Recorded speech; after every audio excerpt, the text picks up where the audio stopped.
Bonjour, aujourd'hui, nouvelle petite vidéo sur un autre outil très important qu'il faut maîtriser dans ce chapitre du calcul littéral, c'est la factorisation. Alors comment faire, hein, c'est l'objet de cette vidéo. Alors déjà, factoriser, qu'est-ce que ça veut dire? Ça signifie transformer une somme en produit. Une somme, hein, c'est le résultat d'une addition, le produit, c'est le résultat d'une multiplication. Donc on va transformer une addition en multiplication.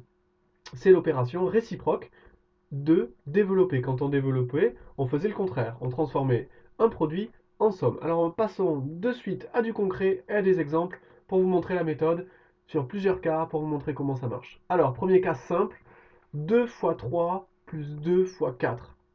Alors là, vous me direz, pas besoin de technique très spéciale pour dire, monsieur, que 2 fois 3, ça fait 6, 2 fois 4, ça fait 8, 6 plus 8, 14. Mais comme pour la vidéo avec le développement, où je vous avais appris la distributivité, là, je vous fais voir dans un exemple simple, évidemment. Comme ça, on va pouvoir confronter le résultat et bien voir que c'est la même chose. Alors ici, ça marche bien, mais quand on a des lettres, comme on peut voir plus bas, ça va être autre chose. Alors factoriser, ça veut dire quoi? Ça veut dire transformer. Donc on a dit une somme en produit. Pour ça, il faut repérer, et c'est la première chose à faire, ce qu'il y a en commun aux deux termes de la somme. Le terme de la somme, c'est ce qui compose la somme. Ça, c'est un premier terme, ça, c'est un deuxième terme. Qu'est-ce qui compose ces termes? Qu'est-ce qu'il y a en commun? On le voit, je souligne, il y a le 2. Ça sera ce qu'on appelle notre facteur commun. Alors on prend ce 2, ce facteur commun, et je le mets devant. Je mets 2 en rouge, et j'ouvre des parenthèses, et ça sera très facile maintenant. Je vais remettre ce qui reste. Le 3, le plus et le 4. 3 plus 4.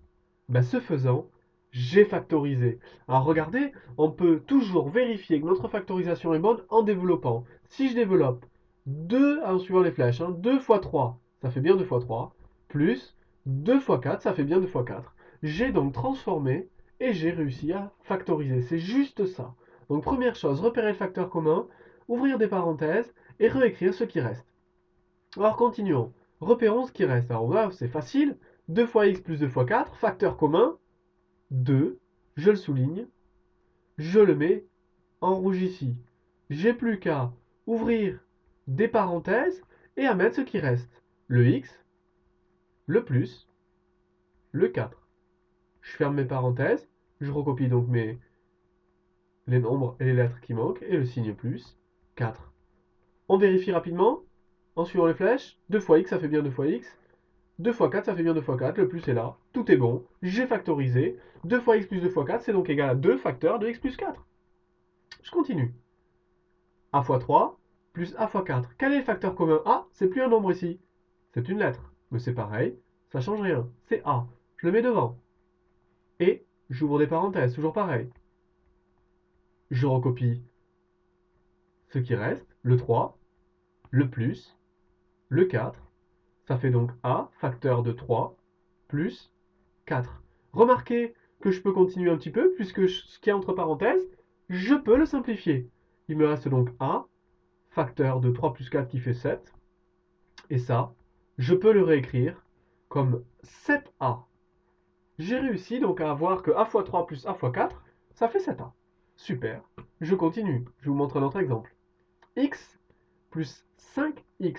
Ah, j'ai un facteur commun ici, qui est x. Je le prends, je le mets devant.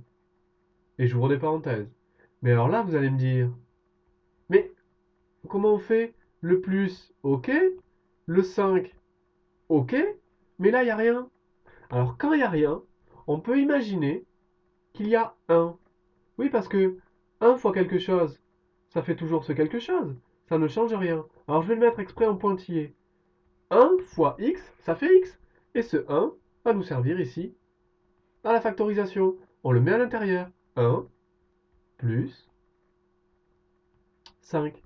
On peut d'ailleurs vérifier en développant x fois 1, x, x fois 5, 5x.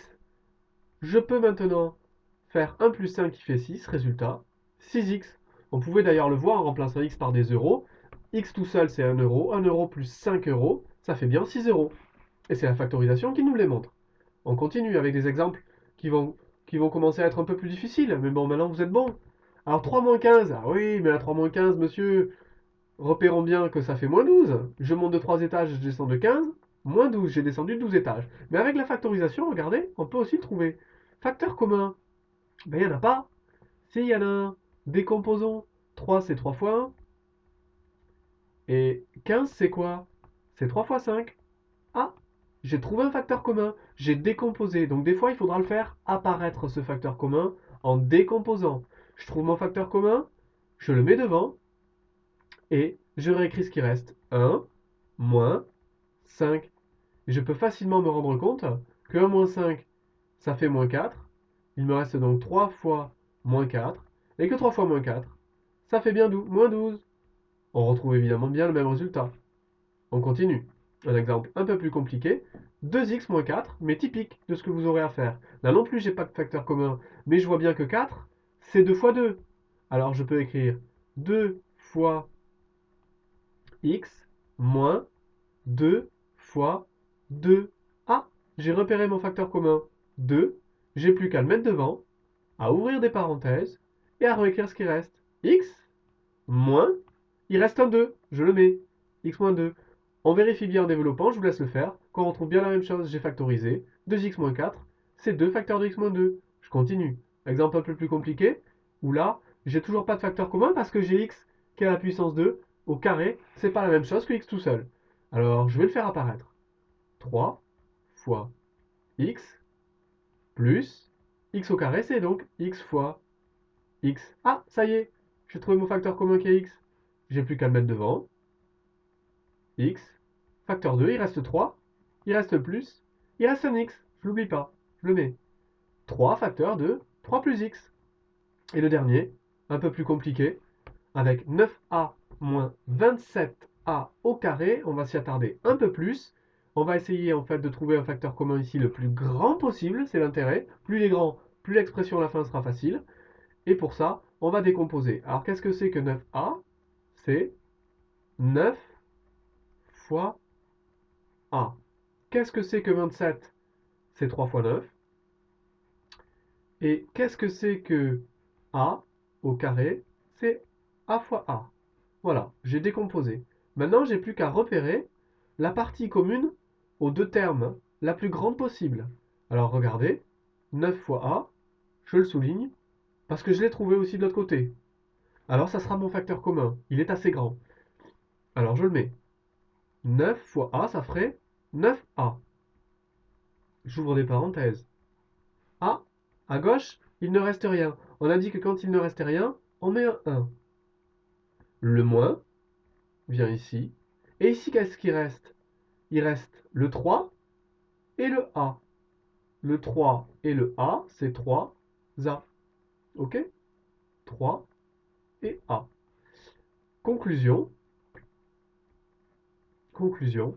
J'ai réussi à factoriser par un facteur commun très grand, 9A, et mon expression du départ, 9A moins 27A au carré, est égale à 9A facteur de 1 moins 3A. Voilà, ça serait le type d'expression la plus difficile à laquelle vous pourriez être confronté. Voilà, ben j'espère que vous avez tout compris, je vous laisse vous exercer sur des exemples. En tout cas, vous savez tout de la factorisation. Voilà, je vous dis à une prochaine vidéo. Au revoir.